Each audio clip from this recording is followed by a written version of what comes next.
Assalamualaikum warahmatullahi wabarakatuh. Nama saya Zaskia Afrisyomi, kelas 9J, absen 36.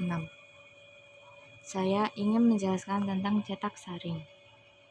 Pengertian cetak saring. Cetak saring atau teknik sablon adalah salah satu bagian dari ilmu grafika terapan yang bersifat praktis. Teknik sablon dilakukan untuk mencetak berbagai media iklan visual seperti kertas, kain, plat, dan media yang lain yang tidak mengandung air. Cetak sablon digunakan untuk melakukan reproduksi desain seperti kartu nama, kartu undangan, t-shirt, stiker, dan lain-lain. Alat-alat untuk membuat cetak saring.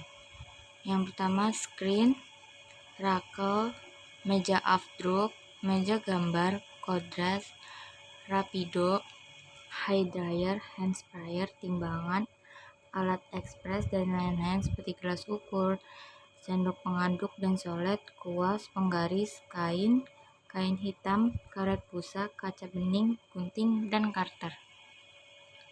Untuk bahan-bahan cetak saring ialah yang pertama, diazol afdruk ditambah sensitizer untuk bahan pengafdrukan. Yang kedua, diazol remover, bahan untuk menghapus gambar pada screen.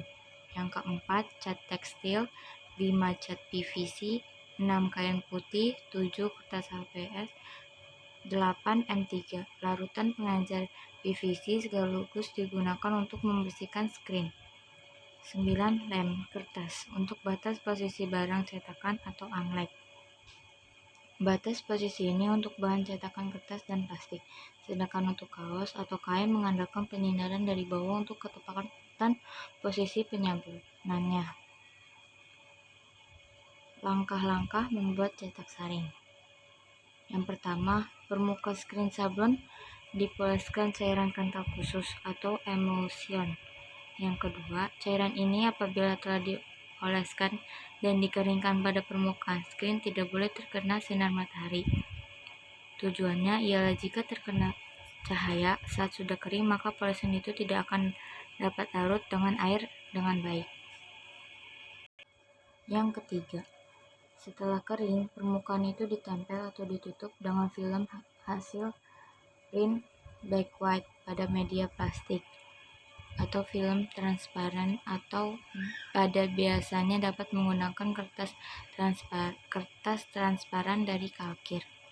Yang keempat, dilanjutkan dengan proses penyinaran pada sinar matahari atau di bawah sinar yang mengandung ultraviolet.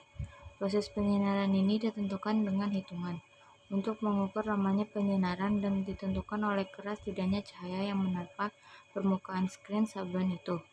Yang kelima, film kemudian dilepas dari permukaan screen. Film yang telah di-print itu akan menampakkan duplikasi dari apa yang telah kita print pada layar. Yang keenam, tahap selanjutnya ialah penyiraman permukaan screen dengan air. Cara penyiraman pun wajib berhati-hati sekali.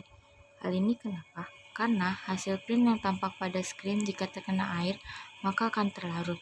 Ini disebabkan oleh sebab film yang dicetak hitam dan permukaan layar yang ditutup hitam tidak akan mengeras karena tidak tembus sinar. Begitu sebaliknya, di sinilah perlu berhati-hati dalam proses penyiraman yang sering disertai dengan perangkat bantu semprot air mini dengan tujuan agar bisa lebih keras dan bisa bagus tembus melelehkan hasil print yang tercetak. Yang ketujuh, tahap selanjutnya yakni pengeringan kembali dari proses di atas dan melanjutkan pada proses cetak dengan pemberian tinta khusus sablon. Yang kedelapan, proses eksekusinya.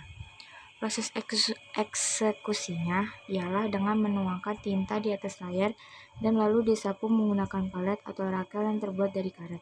Satu layar digunakan untuk satu warna, sementara bahan yang dicetak berada di bawah screen sablon dan dilakukan penekanan secara sedemikian rupa.